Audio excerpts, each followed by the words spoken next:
Assalamualaikum warahmatullahi wabarakatuh. Perkenalkan, nama saya Gita Pulia. Saya dari kelas 11 IPA 5. Di sini ingin menjelaskan tentang membran sel. Sebelum menjelaskan, aku bakal kasih tahu ke teman-teman barang-barang apa aja yang aku pakai dalam proses pembuatan membran sel ini dan estimasi waktu dan biayanya. Untuk barang-barangnya aku pakai kapas bayi yang bulat-bulat, karton, styrofoam, lem, gunting, pewarna buat kapasnya, dan kawat yang dililit dengan kain agar kayak gini. Nah, untuk estimasi biayanya aku pakai 25.000 aja, dan estimasi waktunya aku pakai 2-3 hari. Nah, apa sih yang dimaksud dengan membran sel? Membran sel ada fitur universal yang dimiliki semua jenis sel berupa lapisan antarmuka yang disebut dengan membran plasma. Nah, yang memisahkan sel dengan lingkungan luar sel sehingga hanya ion dan molekul-molekul tertentu yang dapat masuk.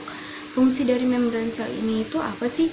Fungsi dari membran sel ini adalah untuk melindungi inti sel serta kelangsungan hidup yang bekerja di dalam sitoplasma. Nah, fungsi struktur dari membran sel ini itu terdiri dari fosfolipid, karbohidrat, protein,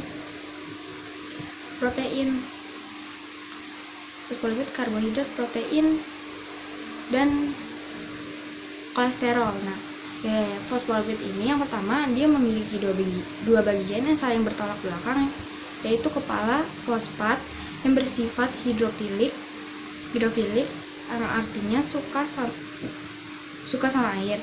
Nah, kalau misalnya ekornya itu disebut lipid yang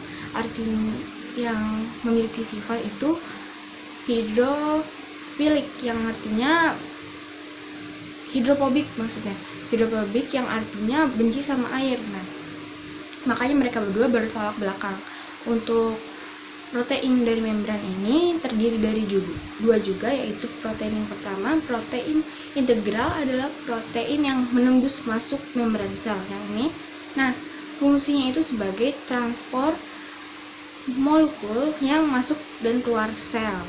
Nah, untuk yang satu lagi, protein membran sel yang satu lagi itu protein pervier yang nempel di sini, nggak nembus dia.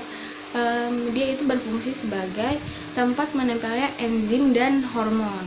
Nah, selanjutnya ada karbohidrat dari membran sel itu tuh ada glikoprotein dan glikolipid. Sebenarnya gampang bedain mereka berdua, yaitu kalau glikoprotein itu adalah molekul karbohidrat yang menempel pada protein.